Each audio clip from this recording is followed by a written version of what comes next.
Sanibonani guys, igama unqabile niphathela amasibela eIthonga ngomhla ka-5 November. Namhlanje-ke guys, bekumnandi ekhaya phakathi komagwaza njengoba nje uSanele sebuyile ekhaya. Bebegqoke ngisho iy'ngubo ey'cishe y'fane-ke guys, okusa-oranjana laphaya ingubo yakhe uMakhumalo, kanti-ke naye uSanele begqoke nje ishirt engathi li-orange saku-brown. Emlethela itiye uma wakhe, kukuhle kufudumele ekhaya. Hhayi impela uthe mehlala phansi esho ukuthi awu Mbulazi ulale kahle. Ngiyexolisa futhi bengingamelanga ngikubuze ngalowo mbuzo. Wathi hhayi kanti ngi-right Sanele mntanami, kuyangijabulisa ukuthi usubuyile ekhaya. Wathi ma. Wathi yabona nje iyodwa nje manje into ekumele ngiyenze, kuzomele ngikwenze ubone mntanami ukuthi la bantu bakudlisile. Wathi ma. Wathi ngempela mntanami ukuthi okwamanje ukabona, kodwa nje kukhona impela ukushaya amanzi mntanami. Guys, kuthe nje kusanjalo kwabe ngingena ucingo. Methi qala uSanele, hhayi bo uzama. Wamane wathi uMakhumalo ungalibambi mntanami. Wathi ma. Wathi mntanami ngithe ungalibambi. Wathi ma, uma wengane yami lona. Wabelihlwitha ucingo. Wathi zama. Waqhaqhazela umfana. Wathi hhayi khululeka ngeza manje. Wathi uyaphi? Kubuza uMakhumalo. Wathi ma, uzama uyangidinga uzama nengane. Hayi bo guys, wabephuma guys kwaleli tiye kade elakhile uMakhumalo naye ezakhele yakhe inkomishi akabange esaliphuza uSanele. Waphuthuma waya kuzama. Uthe mefika khona uzama wayilalisa embhedeni, waqeda lapho wayikhalisa ugirl. Ngoba nkosi yami amantombazane kwesinye isikhathi guys, wathi uyafika uSanele wathi kwenzenjani? U-right? Wathi hhayi lutho, ukuthi nje ngibe nephupho elibi. Hayi bo, uphupheni? Ngiphuphe uMakhumalo engikhombe ngesibhamu esiswini. Hayi bo guys, yazi nje leli phupho ngisho ingane encane yabona ukuthi leli phupho amanga. Yiphupho nje alisungule engqondweni ngoba nakho nje ufuna ukubamba uSanele ukuthi ahlale lapha kontanzi engabe esaphindela komagwaza. Uthe suka lapho wathi uSanele hhayi bekuyiphupho nje libe, ungakhathazeki sithandwa sami, gugu lami ungakhathazeki.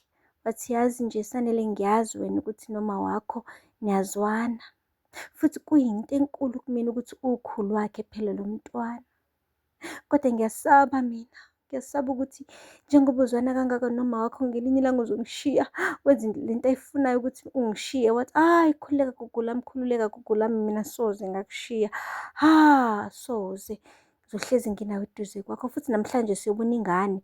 Wathi hawu ukhohlwa ngokuthi usuku le-appointment lokubona umntwana. Wathi ngikhohlwa kanjani ngiyobona umntwana okokuqala ngqo. Siyahamba siyobona umntwana namhlanje zama. Hayi bo guys, uSanele le ngane iyamhlanyisa. Akosiza ngampela kuthiwa yakhe ngampela, ngoba mekuthi imhlanyisa kanje kanti enye indoda. Guys, kusaze kuchitheka kugwayiwe la. Ngapha-ke guys, uMakhumalo naye-ke umane nje wavuka emaqandeni. Wamane wathi sengimane nje ngiba a few steps ahead of wena Zama.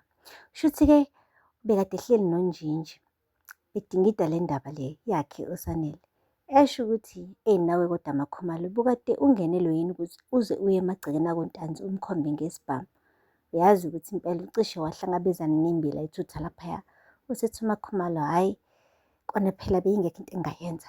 Usethi uNjinji cha, kuzomele sihlale phansi sicabanga ukuthi yiphi iplani esingaqhamuka nayo ukusiza uSanele. Wathi hhayi kanti sikhona, kusho uMakhumalo. Wathi ukhuluma ngani? Wabevula ikhabethe leli lalaphaya e-ofisini, wakhipha enye ifayili nje. Wathi cha, kuzomele-ke ngifonele ummeli wale khaya. Ummeli ngimtshele ukuthi-ke akamsuse uSanele kunawo wonke amafa awashiyelwe umfowabo uBanele la ngesikhathi edlule emhlabeni, ngoba phela uyena ophethe amashezi amaningi akule nkampani.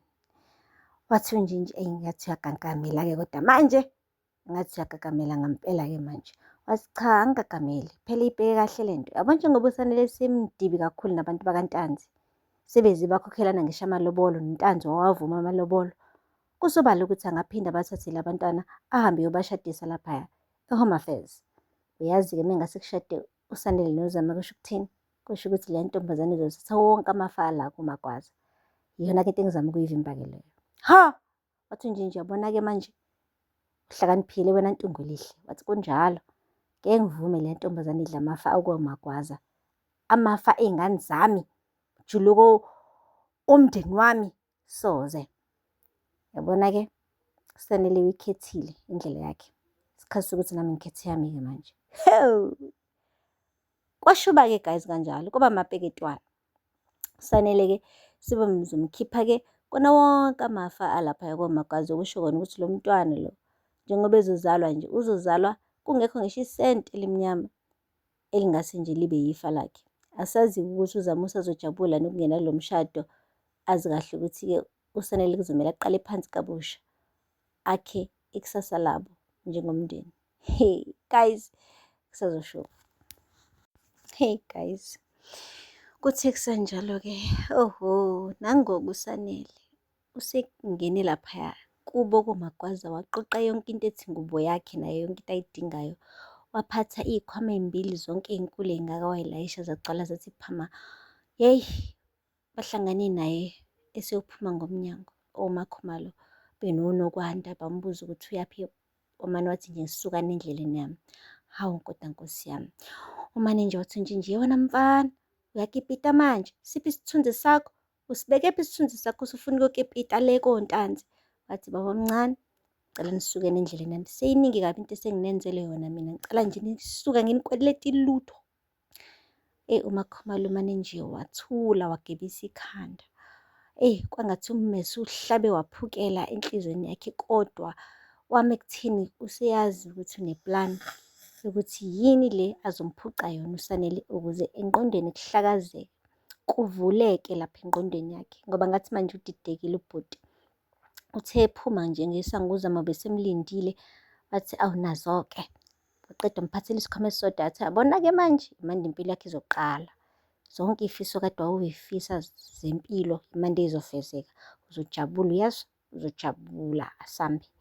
Wahamba kanjalo-ke uSanele, kodwa ikhanda belilokhu elibhekise ngemumva, ebona eyofulathela umuzi wakubo guys, omkhulu ongakaya eyokipita emzini akangawazi. Guys, izinto ezenza ngothando baba, hayi cha, singathi ziyadlulela. Hayi, uthe mayefika kontanzi-ke washo uZama ukuthi-ke baba, nangu-ke uSanele uzohlala le ekhaya. Phela njengoba ngingejile nje iyafana nanokuthi nje sishadile manje, singahlala nathi. Wathi nje uMduduzi, hayi bo siyalingwa yini na? Wathi uNtanzi, asilingwa. Hayi siyakwamukela ndodana, woza ekhaya, lahla phansi imithwalo yey'khwama. Hayi bo, umthwalo ongaka ngathi umhlaba ungehlule wey'khwama, abafana bazongenisela endlini. Waqeda lapho wamnikeza utshwala, wathi phuza mfana, ngiyakwamukela endlini. Eshe smayila, kodwa kubonakala ukuthi nje uyambhinqa ngalesi smile sakho, uyasho ukuthi woza, ngikubambile okugibeni. Hhayi yabona-ke manje sizobe isithithi sami siyingingi sami engizosishonisa le nale nale, qede lapho siboshwe thina sisale singontanzi simsulwa, ngoba phela vele ontanzi banjalo guys, bafike nje benza amacala amakhulu kuboshwe wena, usale bona kungathi nje akwenzakalanga lutho. Ufakazi walokho uphinde uyabhadla lapha ejele, ubhadlela amacala abo, bona baphila kamnandi bephuzela osikotshi laphaya, impilo iwubuthebelele. Guys, okunye kokuwesi ukuthi njengoba nje uphinde esejele bayafuna aphumele ngaphandle, kodwa inkinga leli cala bambambe ngalo linzima. Akakwazi nanokuthi abakhiphele imali-ke ababrayibhe abamaphoyisa-ke, kanti nedokodo kunzima ukuthi lilahleke. Into aseyenzile kuNtanzi, uhambile wathi akutholwe i-information ngomchunu ezowenza ukuthi umchunu angene ejele bese kuphuma ophinda. Bathena-ke cha, angeke nje size sikwazi ukuthi simyeke umchunu aphunyuke kanjalo ogibeni. Kukhona imfihlanayo, ngoba phela-ke kusho ukuthi akekho umuntu ongenawo ama-skeleton to the closet. Shuthi-ke bawabhekile-ke lawo ma-skeletons akhe, bawathola kwi-closet, and manje-ke sebezomshaya ngey'nduku zakhe guys. Kugcine sekuboshwa iphoyisa lonke ngenxa nje yobufakazi ababuvundulile ontanzi, bebuthola emaphoyiseni laba abahlezi bewathenga mihla namalanga ukuthi bengangeni phela ejele. Guys, aphela lapho-ke amazwi namhlanje. Ngakhohlwa subscribe and like and comment, kusazoshuba. Until next time, Bye.